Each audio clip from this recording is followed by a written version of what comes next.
Alors Nicolas, racontez-moi le pire souvenir de bureau que vous ayez en mémoire. Alors le pire, je sais pas, mais en tout cas une belle anecdote. Donc, je démarre ma carrière en 2000, pile poil. Donc là, j'arrive chez mon employeur. Et on me dit, Nicolas, tu vas te mettre dans ce bureau-là. Donc un bureau en forme de cabine de train, jauni par le tabac. Et il se trouve qu'en rentrant dans ces locaux, donc on arrivait dans un épais nuage de fumée. On fumait des cigarettes au bureau, encore à l'époque. Le mégot tombait dans le café, voilà, au fond du gobelet. Et voilà qu'est-ce que c'était ma vie au démarrage de ma vie professionnelle.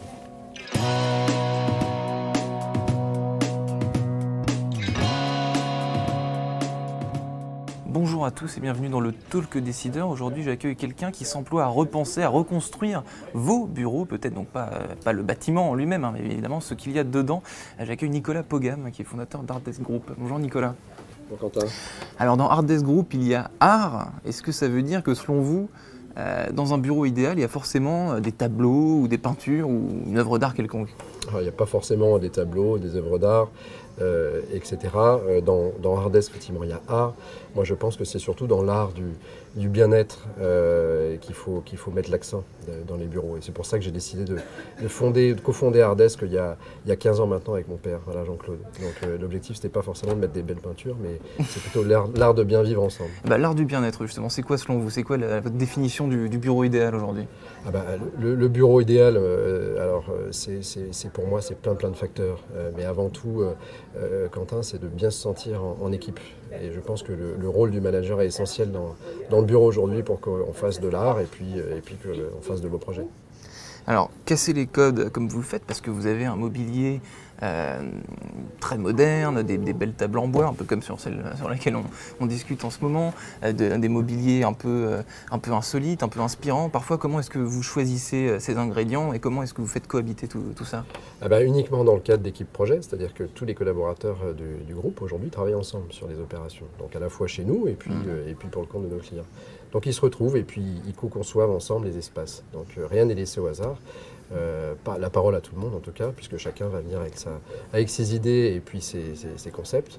Donc voilà, c'est toujours dans l'objectif de pouvoir créer une émulation collective. Donc chez Artdesk Group, vous êtes combien maintenant? C'est 80 collaborateurs. Donc 80 collaborateurs et j'imagine qui vous servent, entre guillemets, pour penser les bureaux de vos clients, les bureaux de demain. J'imagine que c'est chez vous que vous puisez aussi vos inspirations. Oui, totalement. C'est-à-dire que c'est bien l'objectif. C'est-à-dire que l'idée, c'est de faire entrer nos clients chez Artdesk, qui vivent l'expérience Artdesk jusqu'au bout, puisqu'on a la chance de pouvoir balayer tous les sujets nécessaires pour faire un projet, de la conception jusqu'au dernier détail, effectivement, la petite tasse à café qui ira bien dans la cafétéria, ou effectivement l'objet iconique dans une place du village, par exemple, dans un bureau.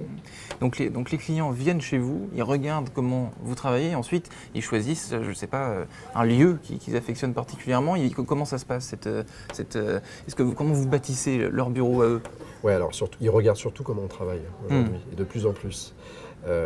Donc comment ils choisissent? Ils choisissent avec nous, c'est-à-dire qu'on les embarque toujours en immersion totale, soit au 93 rue de Monceau, qui est notre place du village la plus importante, ou soit dans ce qu'on appelle l'appartement Artdesk, qui est un lieu hybride où on peut recevoir nos clients toute une journée pour faire des ateliers de co-conception.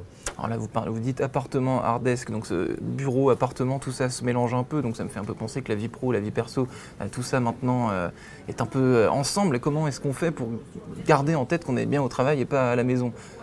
Est-ce que c'est ce que vous voulez faire ou peut-être que vous voulez complètement bannir cette frontière-là? Non, on ne veut pas la bannir, surtout pas. Je pense qu'il est aussi important que, en tout cas, mes collaborateurs puissent avoir leur vie privée. L'idée, c'est qu'ils se sentent bien, surtout, et qu'ils se sentent bien dans un lieu avec tout à disposition. Et ça, c'est fondamental pour faire un job. Donc, plus vous allez leur donner des outils, mieux ils se porteront pour faire leur projet. Alors, pour quelle raison est-ce qu'un potentiel client vous dit non, on n'y va pas finalement, on a trop peur? Ça arrive, ça? Oui, ça arrive, et j'ai quelques exemples en plus récents en tête, où certains clients ont encore quelque part des réticences sur la notion d'embarquer des équipes et des collaborateurs. Donc c'est encore mainmise par le management qui est de temps en temps un petit peu directif. Qui ne veut pas bouger. Et qui ne veut pas bouger en tout cas, ou qui a encore un peu de mal à faire participer des équipes à la co-construction d'un projet. Et donc parmi vos clients, donc, vous avez refait les bureaux du Crédit Agricole par exemple, de Gecina, plus récemment de Fray et de PeopleDoc. Parmi vos clients, c'est plus souvent donc des grosses structures comme le Crédit Agricole ou alors des plus petites startups comme Comet Meetings par exemple aussi Ah oui, alors là, on a un panel complet de clientèle. On est capable d'adresser notre modèle à la fois à des grands groupes et des startups.